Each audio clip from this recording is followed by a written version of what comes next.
Operation सिंदूर की जानकारी देने के लिए सरकार द्वारा सर्वदलीय बैठक बुलाई गई।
जम्मू कश्मीर के पहलगाम में हुए आतंकी हमले का बदला लेने किए गए ऑपरेशन सिंदूर के बाद केंद्र सरकार द्वारा मीटिंग का आयोजन किया गया।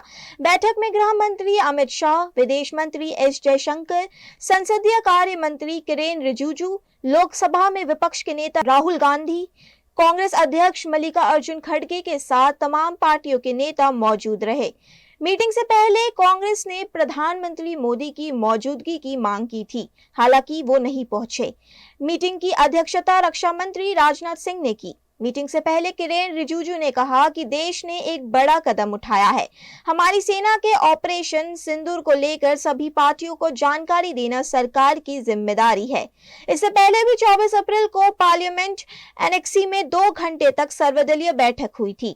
इसमें 22 अप्रैल को जम्मू कश्मीर में पहलगाम की बैसरन घाटी में हुए आतंकी हमले की जानकारी दी गई थी। इस आतंकी घटना में 25 टूरिस्ट और एक स्थानीय घोड़े वाले की मौत हो गई थी। पहलगाम हमले के 15 दिन बाद भारतीय सेना ने 6 से 7 मई की रात पाकिस्तान और पीओके यानी पाकिस्तान अधिकृत कश्मीर के भीतर एयर स्ट्राइक की। 9 आतंकी ठिकानों को निशाना बनाया गया। इसमें 100 से ज्यादा आतंकी मारे गए होने की खबर सामने आ रही है, जिससे ऑपरेशन सिंदूर नाम दिया गया है। ऑपरेशन सिंदूर के बाद बौखलाया हुआ पाकिस्तान सीमा पर लगातार फायरिंग कर रहा है, जिसका शिकार सीमा पर बसने वाले लोग बन रहे हैं।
जम्मू कश्मीर के उरी के निवासी सीमा पार से लगातार हो रही फायरिंग के कारण नियंत्रण रेखा के पास के गांवों से पलायन कर रहे हैं।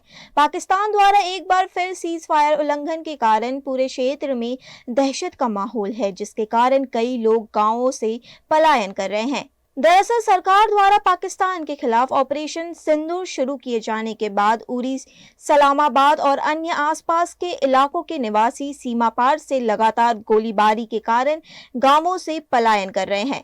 यहां के लोगों का कहना है कि हम गरीब लोग हैं और हमारे पास जाने के लिए कोई जगह नहीं है। सीमा पार से लगातार गोलीबारी हो रही है और हम अपनी जान बचाना चाहते हैं।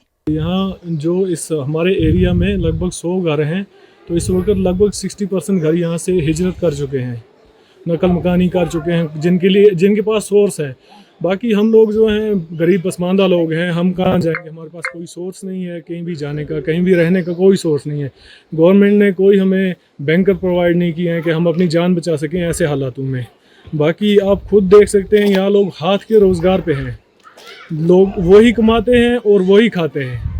ना हमारे पास इतने पैसे हैं कि हम अपने सेल्फ बैंकर बना सकें और ना इतना कोई और सोर्स है हम जहाँ जाकर छुप सकें।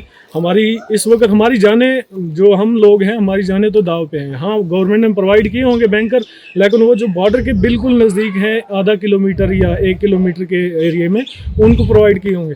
गुजरात के बोडेली में ऑपरेशन सिंदूर के तहत पाकिस्तान पर हुए एयर स्ट्राइक पर लोगों ने जीत का जश्न मनाया। जम्मू कश्मीर के पहलगाम में हुए आतंकी हमले में निर्दोष पर्यटकों को निशाना बनाए जाने के बाद पूरा देश शोक में डूब गया था, लेकिन भारतीय सेना ने एक बार फिर अपनी वीरता का परिचय देते हुए ऑपरेशन सिंदूर को अंजाम दिया। इस ऑपरेशन की सफलता के बाद अब देश भर में खुशी की लहर है। इसी कड़ी में गुजरात के छोटा उदेपुर जिले के बोडेली में भी विजय उत्सव मनाया गया।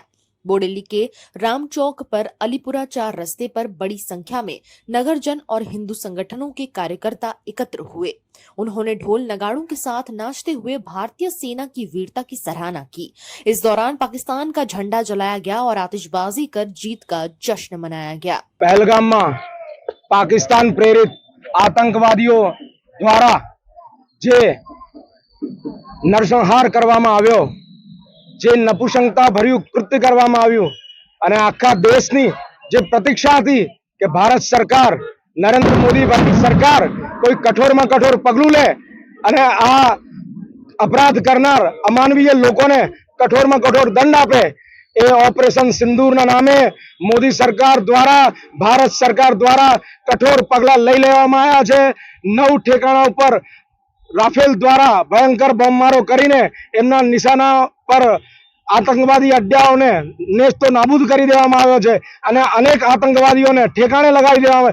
અમે એવી જ આશા કરીએ છીએ કે સરકાર આવા પગલા લે અને હું તો કહું છું કે આ જ સમય છે પીઓકે પાછું લઈ લેવાનું। આતંકવાદીઓએ પહેલગામમાં જે આતંક મચાવ્યો એની સામે ભારત જે જોરદાર વળતો જવાબ આપ્યો અને આપણા ભારતીય સૈન્યએ જે એમની કુમારી અને એમનું જે હિંમત બતાવી અને આજે ધ્વંસ કર્યા છે આતંકવાદીઓના અડ્ડાને, અને એના આનંદ ઉત્સવમાં આજે બોડેલી રામ ચોક ખાતે સમગ્ર બોડેલીના નગરજનો ઉપસ્થિત રહી અને આતશબાજી કરી અને આનંદ ઉત્સવને ઉજવી અને આપણા ભારતીય સૈન્યની વીરતાને આજે બિરદાવે છે અને આપણા મોદી સાહેબની જે આ કૂટનીતિ છે અને જે વળતો જવાબ આપી અને ભારતમાં જે આતંકવાદી હુમલો થયો હતો કાશ્મીરમાં અને એમાં જે નિર્દોષ લોકોની હત્યા થઈ હતી, એ લોકોના આત્માને ખરેખર આજે શાંતિ મળી છે અને એ પરિવારોને પણ એવો વિશ્વાસ બેઠો છે કે ભારત સરકાર કશું પણ કાચું કાપે એમ નથી અને એ જોરદાર જવાબ આપે જ છે। એ આપણા ભારતની સરકારે, મોદી સાહેબે અને સૈન્યએ એ આપણને આજે સાબિત કરીને બતાવ્યું અને સમગ્ર ભારત દેશમાં આનો આનંદ उत्साह આજે छवाયેલો છે। એમાં એક બોડેલી પણ છે। गुजरात के जूनागढ़ में एक दर्दनाक हादसा सामने आया है, जिसमें 3 लोगों की मौत हो गई। जूनागढ़ के झांझरा रोड पर महानगर पालिका की ओर से खुदाई का कार्य चल रहा था।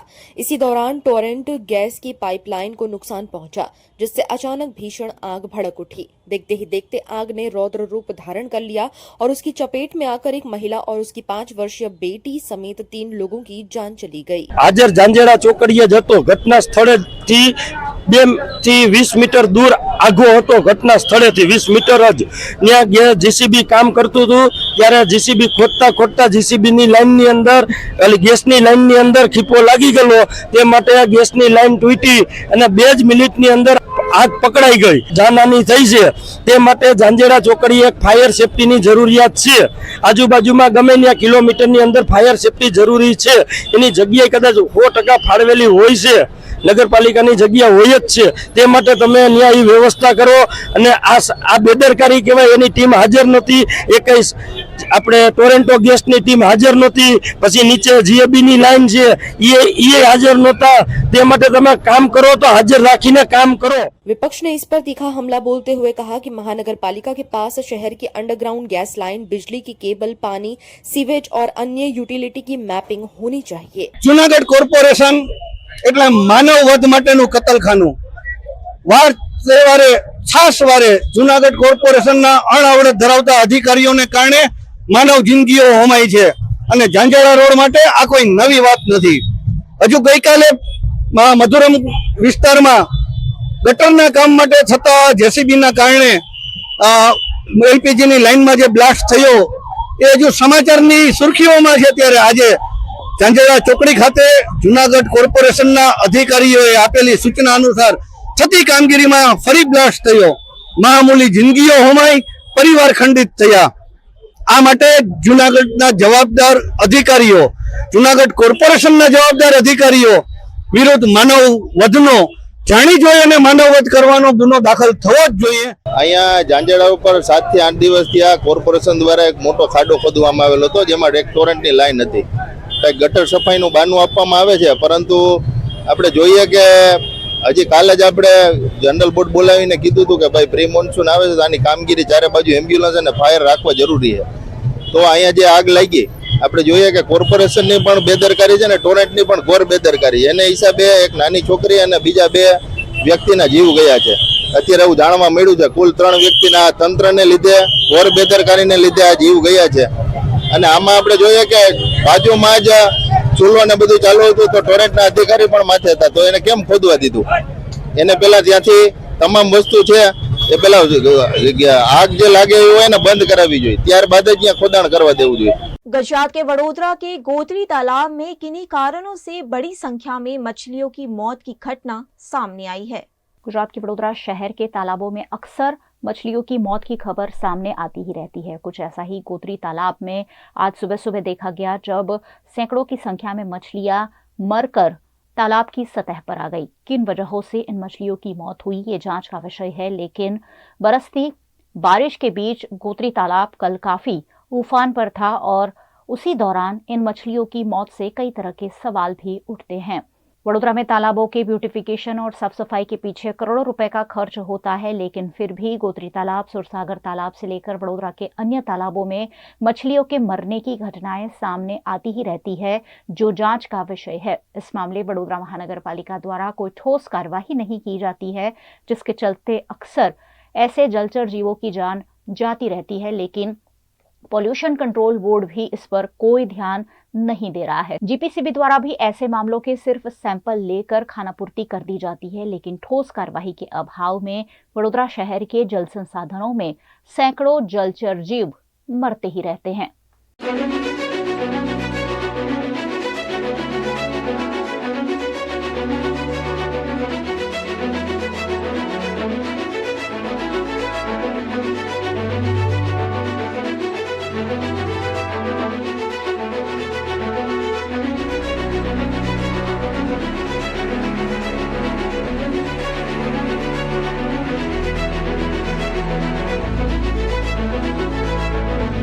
गुजरात बोर्ड के परिणाम में वडोदरा की जय अंबे स्कूल के छात्रों ने भी बेहतरीन परिणाम हासिल किया है, जिसकी खुशी छात्रों और अभिभावकों में देखने को मिली। मार्च महीने में ली गई गुजरात बोर्ड की 10th की परीक्षा के परिणामों का ऐलान आज कर दिया गया है। इस वर्ष गुजरात बोर्ड का रिकॉर्ड ब्रेक परिणाम 83.08% घोषित हुआ है, जो पिछले साल से 0.52% ज्यादा है। स्टूडेंट्स के परिणामों में छात्रों का परिणाम 79.56% है, जबकि छात्राओं का परिणाम 87.24% है। यानी इस बार भी लड़कियों ने लड़कों के मुकाबले बाजी मारते हुए 7.68% ज्यादा मार्क्स प्राप्त किए हैं। गुजरात के वडोदरा शहर में भी परिणामों के ऐलान के साथ ही स्कूलों में चहल पहल देखी गई। पिछले कई दिनों से वैकेशन मना रहे छात्र परिणाम को लेकर काफी उत्साहित दिखे और वडोदरा के हरणी की जय अंबे स्कूल में भी परिणामों के ऐलान के साथ ही छात्रों में खुशी की लहर देखी गई। छात्रों और अभिभावकों का स्कूल प्रबंधन की ओर से प्रिंसिपल परेश शाह ने मुंह मीठा करवाया और अच्छा परिणाम प्राप्त करने पर उन्हें शुभकामनाएं भी दी। स्कूल का जो रिजल्ट है हमारा Jai Ambe Vidyalaya Harni, English medium and Gujarati medium, बहुत रिजल्ट बहुत अच्छा है। 98% के ऊपर है रिजल्ट। और जो भी यहाँ अभी बच्चे आज आए हुए हैं 10वीं कक्षा का जो आज रिजल्ट था, तो सभी अभिभावक अभी हमने देखा कि बहुत खुश है।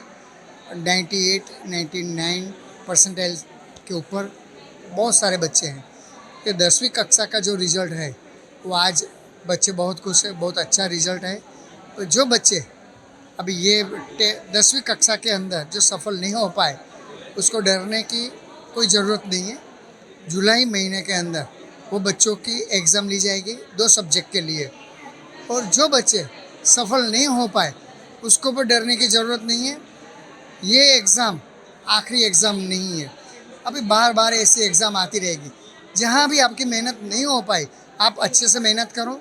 पेरेंट्स को मेरी ओर से एक सुझाव है, जो अभी 10वीं कक्षा में जो बच्चे आए हैं, जो 12th में बच्चे आए हैं, जितना हो सके सोशल मीडिया का उपयोग जितना कम करेंगे इतना परिणाम बहुत अच्छा आएगा, ऐसा मुझे लग रहा है। अभी ऐसा हम जो देखने जाएँ तो पॉइंट के अंदर है लास्ट ईयर और ये साल इतना कोई बहुत फ़र्क नहीं है। जो रिज़ल्ट अच्छा आना चाहिए, पर बड़ौदा शहर का जो रिज़ल्ट आना चाहिए वो नहीं है। तो मैं यहाँ से सभी एजुकेशन के साथ जो लोग जुड़े हुए हैं सबको कहना चाहता हूँ कि बच्चों को यहाँ से हमें प्लानिंग करवानी पड़ेगी, तैयारी करवानी पड़ेगी, तो नेक्स्ट ईयर का रिज़ल्ट अच्छा आएगा। बेहतरीन परिणाम प्राप्त करने का श्रेय छात्रों ने अपने माता पिता और स्कूल प्रबंधन को दिया है। साथ ही किस तरह बोर्ड में अव्वल परिणाम लाया जा सकता है उस पर भी जरूरी टिप्स दिए। मैं इस साल 10वीं की परीक्षा दी और मेरे 93.6 परसेंटेज और 98.12 परसेंटाइल आई है। मैं रोज़ का 8 से 10 घंटे पढ़ता था और मेरी सफलता का राज मेरे माँ बाप ने बहुत सपोर्ट किया है। और मैं आगे ग्रुप बी साइंस लेना चाहता हूँ और MBBS की तैयारी कर रहा हूँ। मेरा भाई MBBS में अभी 4th ईयर करंटली, और पापा बिजनेस करते हैं, मम्मी हाउसवाइफ है। इसका पूरा श्रेय मैं अपने मम्मी पापा को देना चाहता हूँ। हॉबी फुटबॉल कैजुअली खेल लेता हूँ। आयुष का इतने परसेंटेज आए थे, मुझे एक्सपेक्ट थे, और मैं बहुत ही खुश हूँ कि उसने जो मेहनत की उसका उसको मतलब जो रिज़ल्ट मिला, और मतलब उसको आगे बायो में जाना था और उसके लिए मतलब ये रिज़ल्ट बहुत ही अच्छा है।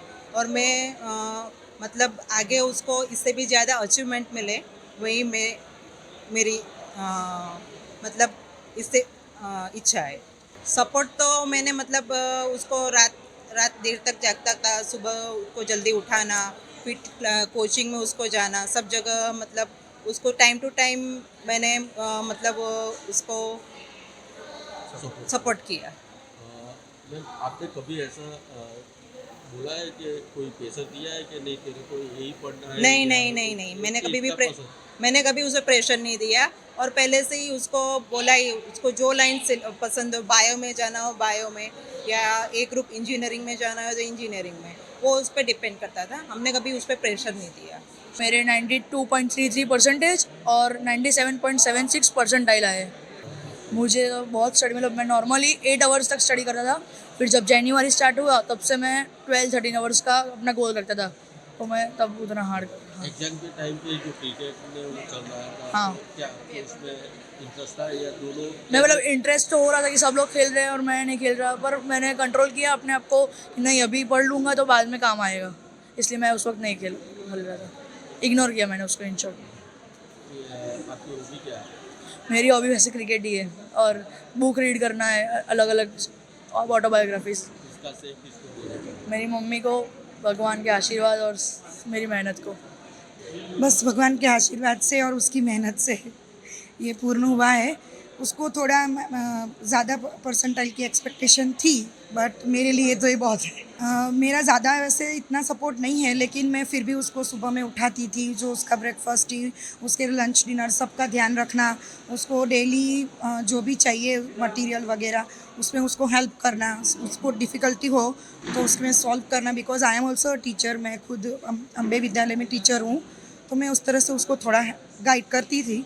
बाकी तो उसकी मेहनत से ही आए हैं ये परसेंटेज। आपको बच्ची को कहाँ पे देख रहे हो, कहाँ पे जाए और क्या करे आगे? मेरी इच्छा है कि वो सीए बने टॉप लेवल में से। उसके बाद भगवान की जो मर्ज़ी पर वो मेहनत करता है, अगर इसी तरह से मेहनत करता रहा तो आई एम श्योर कि वो सीए बन के हमारा नाम रोशन करेगा। मेरे परसेंटेज 97.5 है और परसेंटाइन 99.93 है। इसके लिए तो वैसे कुछ नहीं, जो स्कूल में सीखा है वो हर रोज़ करते रहे तो आ जाता है, और फिर हर संडे या फिर सैटरडे को आप जो भी सीखे हो उसका टेस्ट ले ले, अब खुद या फिर आपके मम्मी पापा को पूछकर, पर ऐसे मैंने ऐसे स्कोर किया है। इसका श्रेय किसको दे रहे हैं? इसका श्रेय मेरे टीचर्स, मेरे परिवार, इनको जाता है। हॉबी क्या है? मेरी हॉबी तो ऐसे रीडिंग है। जो एग्जाम भी और एक तरफ मैच भी, क्रिकेट भी चल रहा है। हाँ। तो आपको इंटरेस्ट था इसमें या तो वो कैसे? नहीं इंटरेस्ट था तो मेरे साइंस का पेपर, उसके आगे मैथ थी, वो भी मैंने देखी थी, पढ़ते पढ़ते देखी थी। हम बहुत खुश हैं, उसके 99.93 परसेंटेज है और 97.5 परसेंटेज है, और हमारी पूरी फैमिली इससे बहुत ही खुश है।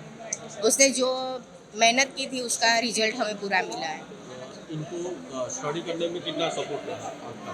बस उसको स्टडी करने में हम वही कि उसको जो चाहिए वो हम ला के देते थे, और जो भी उसने कहा उसके लिए जैसा वो कहता था उसके हिसाब से ही हम करते थे। कोई प्रेशर दिया है कि? नहीं ऐसा कुछ प्रेशर कुछ भी नहीं दिया है, उसने अपने आप खुद से ही किया है। आगे क्या कहाँ पे देखना चाहते हो खासकर? बस उसको हम आगे JEE ठीक से कर ले, वही देखते हैं। गुजरात बोर्ड के परिणाम में वडोदरा की ब्राइट स्कूल के छात्रों का 99% रिजल्ट आया है। गुजरात बोर्ड के परिणाम का आज ऐलान किया गया है, जिसमें 10th का परिणाम 83.8% आया है। वडोदरा में भी परिणाम का ऐलान होते ही अव्वल आने वाले छात्र स्कूल पहुंचे। वडोदरा के कारेली बाग में स्थित JR ब्राइट स्कूल के छात्रों ने भी बेहतरीन परिणाम प्राप्त किया है, जिस पर स्कूल प्रबंधन द्वारा खुशी जताई गई। आज SSC का रिजल्ट आया और उसमें Shri JR Sahab bright day school का 10th का जो रिजल्ट आया है उसमें करीबन 218 बच्चों ने एग्ज़ाम दी थी, जिसमें से 99.1% रिजल्ट के साथ 216 बच्चे पास हुए हैं। A1 ग्रेड में 19 बच्चे आए हैं और A2 ग्रेड में 63 बच्चे आए हैं, जो कि बहुत अच्छा रिजल्ट है। सारे विद्यार्थी, बच्चों और पेरेंट्स को खूब खूब कॉन्ग्रेचुलेशंस। मैं Neena Shukla, principal of Shri JR Sahab bright day school. हमारा रिजल्ट 99.1% है, बहुत ही अच्छा रिजल्ट है। 218 स्टूडेंट्स अपियर हुए थे, उसमें से 216 टोटली पास है, एंड A1 ग्रेड में 19 स्टूडेंट्स है, तो काफ़ी अच्छा रिजल्ट है। एंड ये सब हमारे स्टूडेंट्स और टीचर का हार्डवर्क का रिजल्ट है।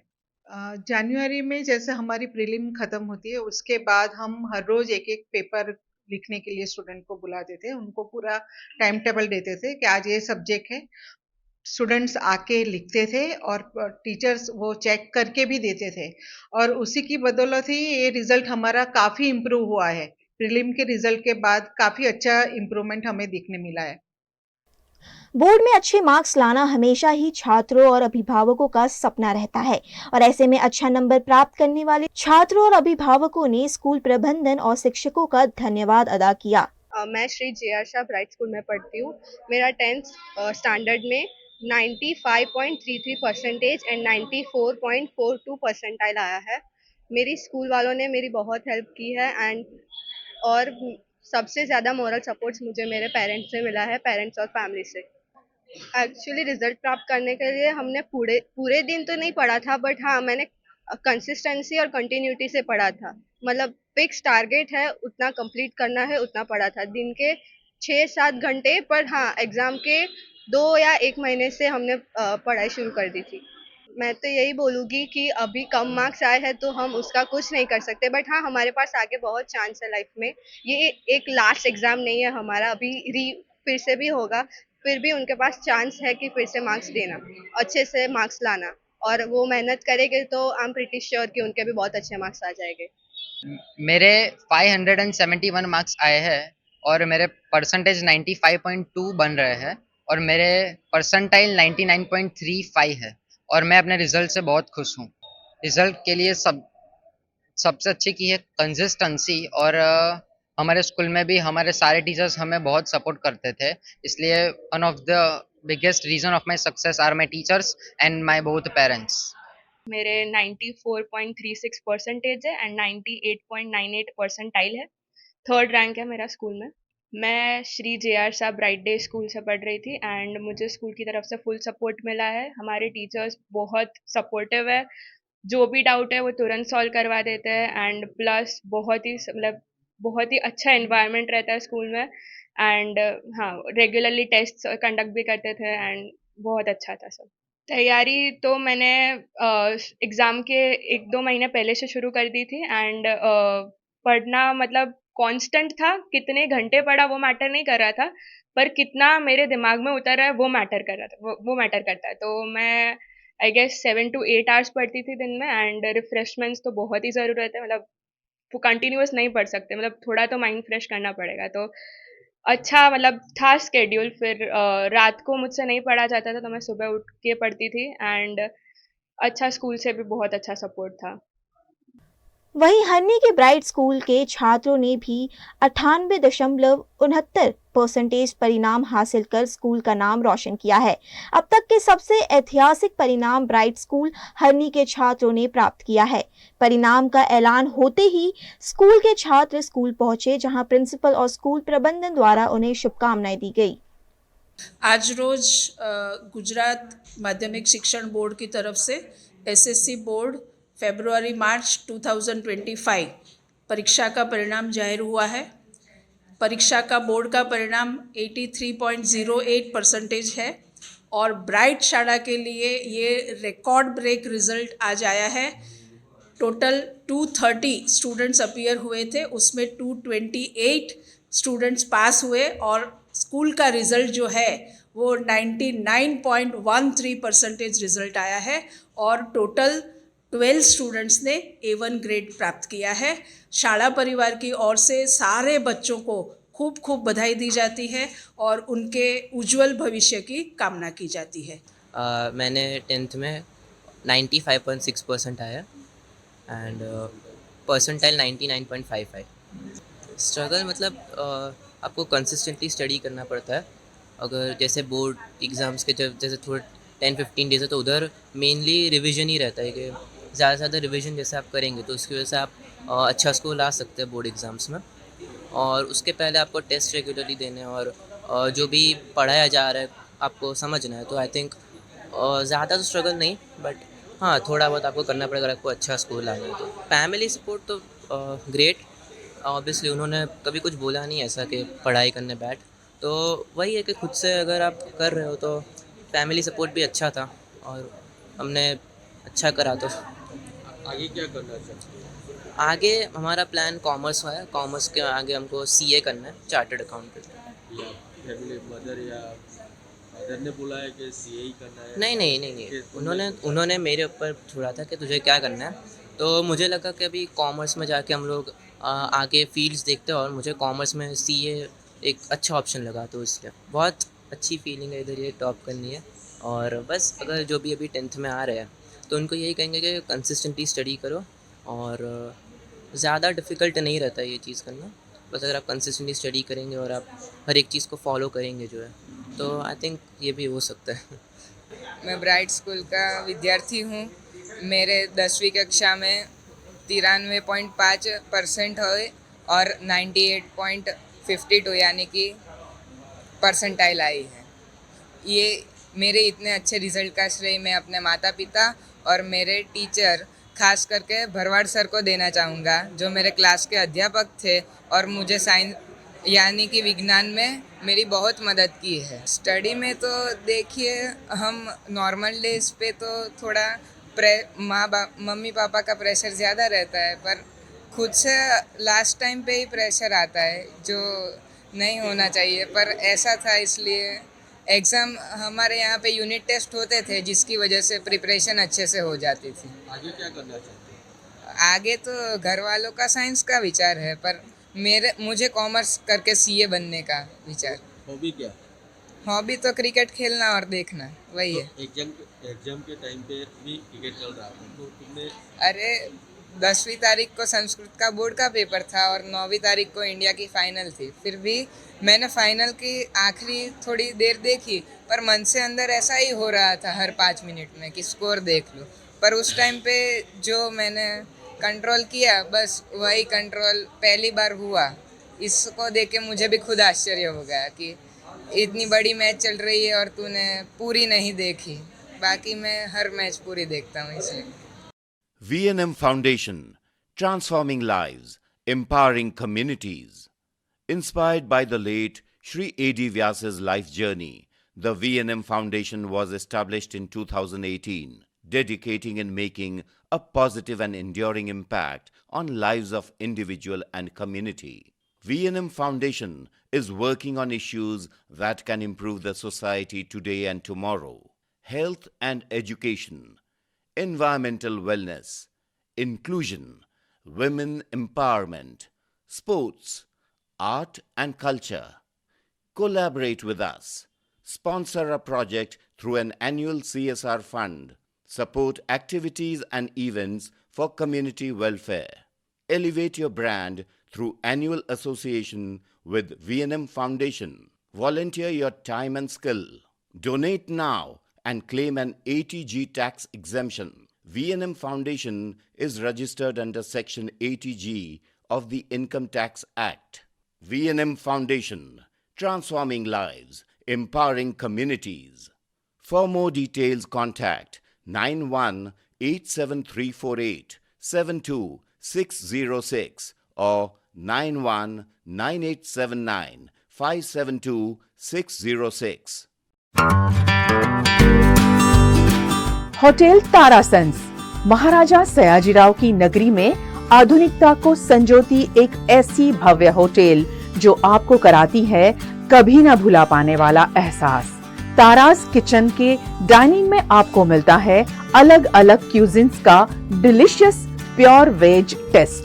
तारास कंट्री काफे में फ्रेंड्स और फैमिली के साथ बिताए पल आपको करते हैं तरोताजा। तारास बेकरी बाइट्स की हर एक बाइट आपके टेस्ट बड को करती है सेटिस्फाइड। तारासंस में वैकेशन मनाना हो या स्टेकेशन, आधुनिक लाइफस्टाइल को फुलफिल करता है एक बेहतरीन अनुभव। छोटी बड़ी पार्टी हो या सगाई शादी जैसे बड़े मौके, बिजनेस मीटिंग हो या करनी है कोई इवेंट, तारासंस के अलग अलग कैपेसिटी के बैंक्वेट आपके खास मौके को बनाते हैं बेहद शानदार। Hotel Tarasons behind Yash complex, Geri road, near Sundaram Nagar, Gotri road, Vadodara. Is this the new RUV? Yes, it's the BG RUV 350. First time in India. With 16-inch alloy wheels, a hyperdrive motor for tough roads, and all-metal sturdy body, BG Electric presents India's first RUV. Himanshu Sales Corporation, your trusted destination for top quality consumer electronics since 1994.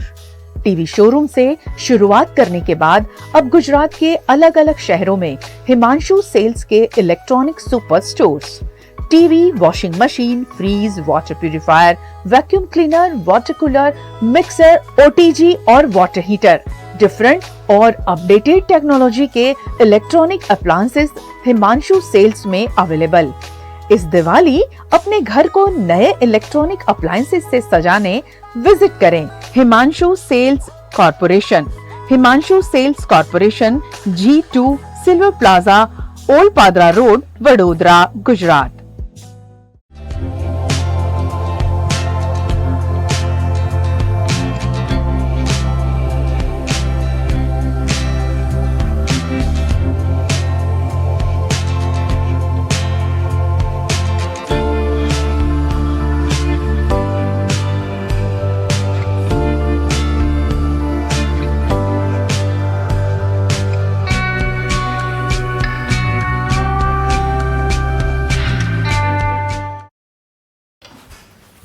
ठीक से साफ करो, ऊपर ऊपर से नहीं।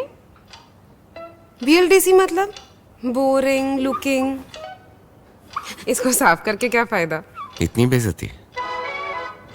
Switch to RR Signature Designer BLDC fans, जो boring looking नहीं, वेरी स्टाइलिश लुकिंग है। RR Signature fans, आपके काम की बात। Every new year we take a new year resolution. New year resolution का मतलब होता है upgrading your life, which means upgrading your lifestyle and upgrading your living space. And that is why the best choice is Trilogy by Courtyard.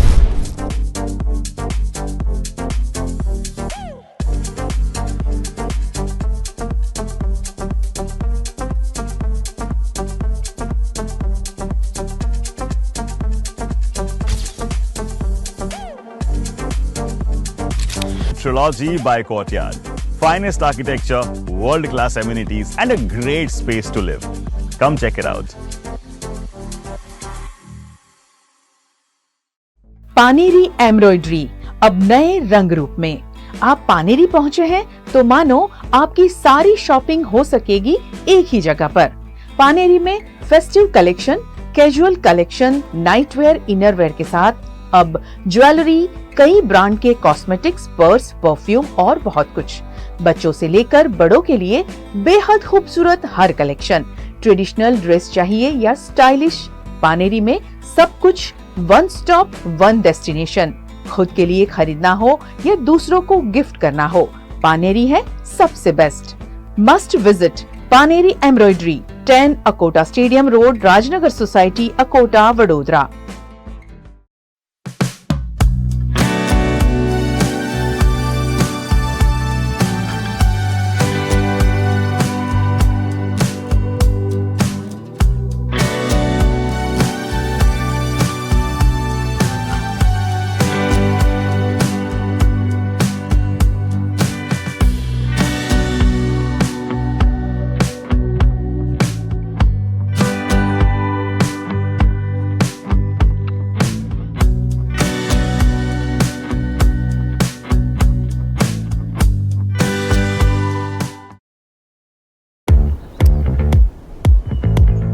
Indians have so many vehicle choices.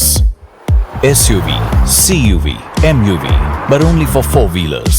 Two-wheelers have to choose between the comfort of a scooter or the performance of a bike. That's why BG Electric brings to you with 16-inch alloy wheels, a hyperdrive motor for tough roads, and an all-metal body that's super strong. BG Electric presents India's first RUV. V&M Foundation, transforming lives, empowering communities. Inspired by the late Shri A.D. Vyas's life journey, the V&M Foundation was established in 2018, dedicating and making a positive and enduring impact on lives of individual and community. V&M Foundation is working on issues that can improve the society today and tomorrow. Health and education, environmental wellness, inclusion, women empowerment, sports, art and culture. Collaborate with us. Sponsor a project through an annual CSR fund. Support activities and events for community welfare. Elevate your brand through annual association with V&M Foundation. Volunteer your time and skill. Donate now and claim an 80G tax exemption. V&M Foundation is registered under Section 80G of the Income Tax Act. V&M Foundation, transforming lives, empowering communities. For more details, contact 918734872606 or 919879572606. आज गुजरात में 10वीं के result की घोषणा की गई, जिसमें गुजरात के छात्रों ने बेहतरीन प्रदर्शन किया है। गुजरात माध्यमिक शिक्षा बोर्ड की 10वीं कक्षा के परिणाम घोषित होते ही विद्यार्थियों में खुशी की लहर दौड़ गई है। सूरत के छात्रों ने पूरे राज्य में सबसे ज्यादा A1 ग्रेड हासिल किए हैं। कुल 5393 छात्रों को A1 ग्रेड मिला है, जो राज्य में सबसे ज्यादा है। वहीं A2 ग्रेड की बात करें तो उसमें भी सूरत के 13,279 विद्यार्थियों ने जगह बनाई है। सूरत की डिवाइन इंग्लिश स्कूल ने शानदार प्रदर्शन करते हुए 100% रिजल्ट दर्ज किया है। स्कूल में छात्रों के साथ साथ शिक्षक और ट्रस्टी भी इस सफलता से बेहद खुश नजर आए। मेरे 99.42 परसेंटाइल है और 95.33 परसेंटेज है। मुझे कोई डिस्टर्ब नहीं करता था और फैमिली की तरफ से बहुत ज़्यादा सपोर्ट था। वो मुझे दिन रात पढ़ने में सपोर्ट करते थे। टीचर्स पर्सनली डाउट सॉल्व करते थे और बहुत अच्छा पढ़ाते थे। पूरे गुजरात का रिकॉर्ड ब्रेक रिजल्ट है और ख़ास करके हमारी डिवाइन इंग्लिश स्कूल का आज रिकॉर्ड ब्रेक रिजल्ट आया है। बहुत सारे बच्चों ने A1 ग्रेड प्राप्त किए हैं, बहुत सारे बच्चों ने A2 ग्रेड प्राप्त किए हैं। 981 में से 9 बच्चों ने तो 100 में से 100 कई सारे सब्जेक्ट में मार्क्स लिए हैं। सभी बच्चों के चेहरे पे जो खुशी देखकर जो हमें जो आनंद मिल रहा है, जो उसकी सफलता, ये हमारी सफलता लग रही है। टीचर्स ने पूरे साल बहुत मेहनत की है, प्रिंसिपल्स ने बहुत मेहनत की है और ये सभी मेहनत का बच्चों की भी बहुत मेहनत है, उसके पेरेंट्स का भी बहुत सपोर्ट है। ये सभी सपोर्ट्स को लेकर आज जो रिकॉर्ड ब्रेकिंग रिजल्ट मिला है वो हमें बहुत खुशी दे रहा है। वैसे भी देखो, ये तो एक प्रकार की लाइफ है। लाइफ में हर एक बच्चे का तो फर्स्ट रैंक आने वाला नहीं है। जो बच्चे को और कम मार्क्स मिले हैं उसको प्रेरणा लेनी है कि आगे जाके ये जीवन का प्रथम पड़ाव है, अंतिम पड़ाव नहीं है। अभी लाइफ में बहुत आगे बढ़ना है, बहुत सारे ऐसी एग्ज़ाम्स देनी है। अगर कम मार्क्स आए तो उसको ये देखना है कि कहाँ पे हमारी चूक हुई है, कौन से सब्जेक्ट में हमें डाउन मार्क्स हुए, उसमें ज़्यादा मेहनत करनी है। भावनगर में 10वीं का परिणाम इस बार 85.17% दर्ज किया गया है। परिणाम के आंकड़े इस बार छात्रों के बेहतर प्रदर्शन की गवाही दे रहे हैं। इस साल भावनगर जिले की 60 स्कूल ने 100% परिणाम दर्ज किया है। खास बात ये रही कि एक भी स्कूल का परिणाम 0% नहीं रहा। હું 10માની ગુરુકુળનો ગ્રાન્ટેડનો વિદ્યાર્થી છું। અહીંયા અમને દરરોજની ડેલી ટેસ્ટથી માંડીને વીકલી ટેસ્ટ, મોક ટેસ્ટ બધી જ એની તૈયારી કરાવવામાં આવે છે। આવી સ્કૂલ ગુજરાતમાં એકેય તમે કહો આવી ગ્રાન્ટેડ સ્કૂલ ક્યાંય બીજી જગ્યાએ નથી। આ સ્કૂલમાં અમારા શિક્ષકો, અમારા સહપાઠીઓ, બધા અમારા માતા પિતા બધાને ક્રેડિટ જાય છે તથા આજે અમારા આટલા સારા પરસેન્ટેજ આવ્યા છે। હું 7મા ધોરણથી સ્વામિનારાયણ ગુરુકુળમાં અભ્યાસ કરું છું। મારે 99.96 પરસેન્ટાઇલ છે અને 97.83% છે અને પહેલેથી જ તે સ્કૂલના બધા શિક્ષકોનો બહુ સપોર્ટ છે અને રાઉન્ડના પેપર ને ટેસ્ટ પેપર ને એ બધું આપતા એક્ઝામનો બિલકુલ ડર જતો રહ્યો હતો। અને હું 7મા ધોરણથી ગુરુકુળમાં ભણતો હતો અને 10thમાં જ્યારે આવ્યો તો થોડુંક હાર્ડ લાગતું હતું 10th, પણ ગુરુકુળ સ્ટાર બેચનો વિદ્યાર્થી છું એટલે 10th હાર્ડ પડે જ નહીં। બધા જ શિક્ષકોએ ખૂબ જ તૈયારી કરાવી, રાઉન્ડના પેપર ઘણા બધા લીધા, બોર્ડની જે કાંઈ પણ સિસ્ટમ હતી, જે પણ કાંઈ પેપર પદ્ધતિ હતી અને પેપરનું લેવલ ખૂબ જ હાર્ડ હતું। ક્યારેક ઓછા આવે તો એમ લાગતું હતું કે બોર્ડમાં પર્સન્ટેજ સારા આવશે કે નહીં, પણ ખરેખર આ લોકોએ હાર્ડ એટલું બધું રાખ્યું હતું કે બોર્ડનું પેપર સાવ ઇઝી લાગ્યું। આજરોજ ગુજરાત બોર્ડનું ધોરણ 10નું પરિણામ જાહેર થયું, જેમાં ગુજરાત બોર્ડનું પરિણામ ઓલ ઓવર 83% રહ્યું અને ભાવનગર જિલ્લાનું પરિણામ 85% રહ્યું। શ્રી સ્વામિનારાયણ ગુરુકુળ સરદારનગર ભાવનગરનું પરિણામ 100% રહ્યું, જે અંતર્ગત A1 ગ્રેડ મેળવનારા વિદ્યાર્થીઓની સંખ્યા 220 છે અને A2 ગ્રેડ મેળવનારા વિદ્યાર્થીઓની સંખ્યા 277 જેટલી છે। આ સાથે સમગ્ર ગુજરાતમાં ગુજરાતી જેવા વિષયમાં, ભાષાના વિષયમાં 100માંથી 99 ગુણ મેળવનારી વિદ્યાર્થીની પણ આ સંકુલની શિવાંગીબેન છે।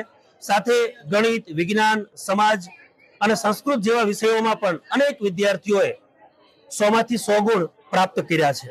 आम नागरिक को आपातकालीन स्थिति के लिए तैयार करने के उद्देश्य से कल भारत के कई जिलों में मॉक ड्रिल और ब्लैकआउट का आयोजन किया गया। राजस्थान के आबू रोड में कल रात को जिला प्रशासन द्वारा ब्लैकआउट मॉक ड्रिल का आयोजन किया गया। इस अभ्यास का उद्देश्य नागरिकों को आपातकालीन स्थिति के प्रति सजग और तैयार बनाना था। रात 11:15 पर जैसे ही सायरन बजा, आबू रोड रेलवे स्टेशन और शहर के कई हिस्सों में अचानक अंधेरा छा गया। 15 मिनट तक बिजली गुल रही और लोगों ने आपदा की स्थिति का अनुभव किया। वहीं गुजरात के भावनगर में भी ब्लैकआउट कर दिया गया। शहर के विभिन्न इलाकों में फायर ब्रिगेड और पुलिस की ओर से सायरन बजाया गया। ये ब्लैकआउट अभ्यास प्रशासन की ओर से आपदा प्रबंधन की तैयारी और जागरूकता के तहत आयोजित की गई थी, जिसमें नागरिकों ने भी बढ़ चढ़कर सहयोग किया। गुजरात के वडोदरा में पल्लवी दुबे ने 10वीं कक्षा में बेहतरीन परिणाम हासिल कर अपने परिवार का नाम रोशन किया है। गुजरात बोर्ड के परिणाम का आज ऐलान किया गया, जिसमें कई छात्रों ने अव्वल नंबर हासिल कर बेहतरीन प्रदर्शन किया है। वडोदरा के गोत्री में रहने वाली पल्लवी दुबे ने 98.81% और 95% के साथ अव्वल परिणाम प्राप्त किया है। मध्यम वर्ग से ताल्लुकात रखती पल्लवी दुबे की इस उपलब्धि पर परिजनों में खुशी देखने मिली। महिला सशक्तिकरण की बातों के बीच अब मध्यम वर्ग की बेटियां भी पढ़ लिख कर आगे बढ़ रही हैं।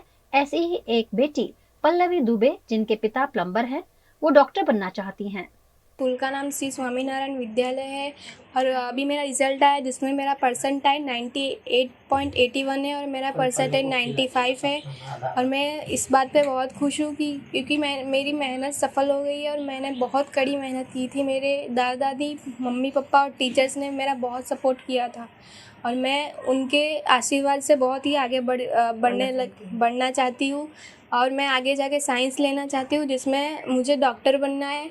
इसके लिए मैं तैयारी आगे करूँगी। इस चीज़ के लिए तो मैंने बहुत मेहनत की थी। पूरी रात मैंने पढ़ाई की है। उठ के मैं पढ़ती थी, रात को अलार्म लगाती थी पढ़ने के लिए।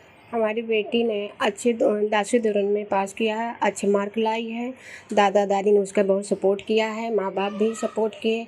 मेहनत से आगे बढ़ी, जितना वो पढ़ेगी हम लोग उसको पढ़ाएंगे। अच्छा रिजल्ट आया है। फिर डॉक्टर बनना चाहेगी तो डॉक्टर बनाएंगे, टीचर बनना चाहेगी टीचर बनेंगे, इंजीनियर बनना चाहेगी तो वो भी बनाएंगे हम लोग। जो उसकी मेहनत आगे बढ़े, हम लोग भी सफलता चाहते हैं। उसको मिठाई खिलाए हम लोग। बस ये भगवान से प्रार्थना करते हैं वो आगे बढ़े, हम लोग उसको सपोर्ट करें। आज घोषित किए गए परिणामों में वडोदरा शहर जिला का परिणाम 76.65% आया है। वडोदरा के 36,758 छात्रों ने परीक्षा दी थी, जिस पर इंचार्ज जिला शिक्षा अधिकारी महेश पांडे ने जानकारी दी है। આ વખતે બોર્ડમાં કુલ 37,217 વિદ્યાર્થીઓ નોંધાયેલા હતા। એ પૈકી 36,758 વિદ્યાર્થીઓ પરીક્ષા આપી હતી। એ પૈકી 28,175 વિદ્યાર્થીઓ પાસ થયા છે। A1 માં 1,111, A2 માં 4,016 અને A3 માં 5,492 વિદ્યાર્થીઓ પાસ થયેલ છે। આપણા જિલ્લામાં 100% પરિણામ ધરાવતી 100 શાળાઓ છે અને 30% કરતાં ઓછું પરિણામ ધરાવતી 18 શાળાઓ છે। આ વખતે બોર્ડના એક વિશેષ પ્રયાસ માટે ધોરણ 10ના તમામ વિદ્યાર્થીઓ જેને મુખ્ય 2025માં પરીક્ષા આપી છે અને પરિણામ બાદ તમામ વિષયોને એને પરિણામ સુધારવા માટે પૂરક પરીક્ષા યોજાશે। એ વિદ્યાર્થી આપી શકાશે। બેસ્ટ ઓફ 2 એમાંથી જે પરિણામ સારું હશે એ માર્કશીટ વિદ્યાર્થી રાખી શકશે। गुजरात के वडोदरा में बेमौसम बारिश के चलते कई जगहों पर जल भराव देखा गया, जिससे स्थानीयों में आक्रोश है। वडोदरा के वाघोड़िया डभोई रिंग रोड के पास स्थित गणेश नगर, 4 रस्ता और ऋषि पार्क इलाके में बारिश के जल भराव की समस्या को लेकर स्थानीयों का आक्रोश अब उबाल पर है। स्थानीय लोगों ने कई बार नगर निगम अधिकारियों, क्षेत्रीय कॉरपोरेटर और भाजपा विधायक प्रतिनिधियों तक अपनी शिकायतें पहुंचाई, लेकिन समस्या का कोई समाधान नहीं हो सका। अब स्थानीय महिलाएं और रहवासी खुलकर विरोध पर उतर आए हैं। जल पानी जो साफ नहीं आ रहा था, साफ पानी के लिए और यहाँ पानी निकासी के लिए कामगिरी की गई थी। इधर पानी कोई रुकने नहीं पाया, लेकिन देख लो क्या कंडीशन, अभी 2-4 महीने पहले ही कामगिरी हुई थी। उसका देख लो अब क्या नतीजा है, क्या परिणाम है। थोड़ी सी बारिश नहीं हुई। अभी देखो प्री मानसून कामगिरी बताते, कोई कामगिरी नहीं है। अभी तो मानसून आया भी नहीं है, तो ये कंडीशन है। कारपोरेशन पूरी नाराजगी ना, हर बरस गए जितनी बार हो थोड़ी सी बारिश है तो पहले बारिश यहाँ पूरा पानी भरा जाता है। कौन अधिकारी, कौन जवाबदार है, कौन करता है काम, देख लो आपके सामने। सीधा क्या चल रहा है। थोड़ी सी बारिश नहीं हो तो थोड़ा बार आ जाए पानी। समस्या दर વર્ષની જેમ આ વર્ષે બી હજુ તો વરસાદની શરૂઆત થઈ છે અને પહેલા રાઉન્ડના અંદર જ પાણી ભરાવાનું ચાલુ થઈ ગયું છે। વિશ્વામિત્રીનો પ્રોજેક્ટ 1200 કરોડનો મંજૂર થયો છે, એના અંદરથી 1 રૂપિયાનો પ્રોજેક્ટ આ બધું કામમાં કાચમાં કઈ ઉપયોગ કર્યો નથી। હજુ નોર્મલ જ વરસાદ પડ્યો છે, સવારે 5 વાગ્યાથી ચાલુ થયો છે, એના અંદર જ પાણી ભરાઈ ગયું। હજુ તો કદાચ ચોમાસું ચાલુ થાય 3-4 દિવસ કન્ટિન્યુઅસ વરસાદ પડે તો ઘર ખાલી કરવા પડે। અપીલ તો હું હવે તમે આ મીડિયા દ્વારા એ લોકોને મોકલાવો તો એમને આંખ ઉગડે તો કઈ આવે તો કામ સંવિધાન કરે। અમારી અપીલ છે મુખ્યમંત્રી સુધી ને હર્ષ સંઘવી સુધી પહોંચે। અમે તો એવું જ કરીએ છીએ, નહીં હોય તો છેવટે અહીંથી બધાને ભેગો કરીને 1000 માણસોને હું ભેગા કરી અને બધાની સહી લેટર હર્ષ સંઘવી કાં તો પછી મુખ્યમંત્રી લગીનું આ લેટર જશે અમારો કે ભાઈ અહીંના સંસદ સભ્યો અને અહીંના ધારાસભ્યો અમારા વોર્ડ નંબર 16 માંથી જે ચૂંટાયેલા છે કોઈએ કામગીરી કરતા નથી. ગણેશનગર વિસ્તારમાં વોટ લેવા માટે આવે છે અને વોટ લીધા પછી જીતી જાય એટલે કોઈ જોવા જ નહીં આવતું કે ગણેશનગરના લોકો જીવે છે કે મરે છે. અને ખાલી વરસાદ પડ્યા પછી લોકોને કીટનાશકની વેચીને દેખાઈને ફોટા પાડીને સાલો ઓડીને હાથ પહેરાઈને જતા રહે. બસ એ જ એમનું કામ છે. ગઈ સાલે વર્ષ ચોમાસાની અંદર 4 વાર પાણી ભરાયું હતું. આ તો નોર્મલી હતું. 1.5 મહિનો બાકી છે. જે કામગીરી કરવી હોય એ અમને 1.5 મહિનાની અંદર અહીંયા આગળ વરસાદનો પાણીનો નિકાલ કરી આપો. 1.5 મહિનાની અંદર 1.5 મહિનાની મુદત છે. બસ એટલી જ અપીલ છે અમારી. નહીં તો છેલ્લે તો અમે પગલું ભરવાના જ છે કે હર્ષ સંઘવી મુખ્યમંત્રી પાસે અમારો આખા ગણેશનગરના વિસ્તારમાંથી હું પોતે જાતે રશ્મિકા પટેલ જાતે નીકળશે અને બધાની સહયો લેશે. બધા જ નારાજ છે. એવું નહીં કે હું એકલી નારાજ છે. હું આજે આગળ પડીને કરું છું. હું પણ ભાજપમાં કામ કરી ચૂકી છું. એટલે મહેરબાની કરીને આટલો અમને ચોમાસામાં પહેલા અમને નિકાલ કરી આપો. બસ. भारत सरकार द्वारा कई राज्यों में मॉक ड्रिल का आदेश दिया गया था, जिसके चलते उत्तर प्रदेश में भी मॉक ड्रिल का आयोजन हुआ। भारत सरकार के गृह मंत्रालय द्वारा प्रस्तावित मॉक ड्रिल योजना को उत्तर प्रदेश सरकार ने और व्यापक रूप दिया है। राज्य की संवेदनशीलता को देखते हुए अब प्रदेश के सभी 75 जिलों में मॉक ड्रिल करवाई गई। इसी क्रम में लखीमपुर खीरी जिले के पुलिस लाइन ग्राउंड में आज मॉक ड्रिल का आयोजन किया गया। इस अभ्यास का नेतृत्व पुलिस अधीक्षक संकल्प शर्मा ने किया। मॉक ड्रिल में पुलिस, फायर ब्रिगेड, स्वास्थ्य विभाग और अन्य आपातकालीन सेवाओं की टीमों ने सक्रिय भागीदारी निभाई। गृह मंत्रालय भारत सरकार द्वारा समस्त जनपदों में उत्तर प्रदेश सरकार को मॉक ड्रिल आयोजित करने के निर्देश दिए गए हैं। उसी क्रम में जनपद लखीमपुर खीरी में भी आज मॉक ड्रिल का आयोजन किया गया है। आप सब लोग यहाँ पुलिस लाइन में उपस्थित हैं। यहाँ पे पुलिस विभाग द्वारा एक मॉक ड्रिल की एक्सरसाइज की गई, जिसका डिटेल में कप्तान साहब आपको बताएंगे। इसके बाद स्टूडेंट्स के एनएसएस और एनसीसी के जो बच्चे हैं उनका एक मॉक ड्रिल जीआईसी मैदान में प्लान्ड है।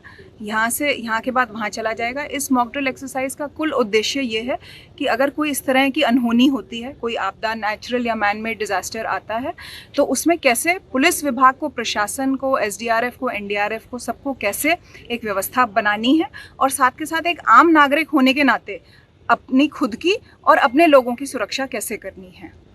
देखिए, ये मॉक ड्रिल जो किया गया है कि इमरजेंसी सिचुएशन में अगर जैसे किसी तरह का हमला एक जगह पे होता है तो उस पर कैसे पुलिस रिस्पॉन्ड करेगी, कैसे हेल्थ डिपार्टमेंट के जो लोग हैं वो कैसे रिस्पॉन्ड करेंगे, इसका एक बेसिकली मॉक ड्रिल किया गया है। और जैसा आप लोगों ने अभी देखा कि हम लोगों का काफ़ी अच्छा इसमें रिस्पॉन्स रहा है और जो सिविल पुलिस का जो लॉ एंड ऑर्डर में रोल है वो वाला, मेडिकल जो हमारी टीम है उसका भी रिस्पॉन्स बहुत अच्छा रहा है। और बेसिकली बात ये है कि मॉक ड्रिल का पर्पज़ ये है कि भाई किसी भी तरह के सिनेरियो से निपटने के लिए हम लोग तैयार रहें और हम लोगों को जानकारी रहे कि हर व्यक्ति को उसका काम पता हो, चाहे वो पुलिस डिपार्टमेंट का हो, चाहे मेडिकल का हो। तो इसी को लेके एक मॉक ड्रिल की गई है और मुझे लगता है कि इसमें जो थोड़ी बहुत कमियाँ रह गई हैं उसको भी हम लोग और सुधारेंगे और अपनी प्रिपेयर्डनेस को जो है वो 100% करेंगे।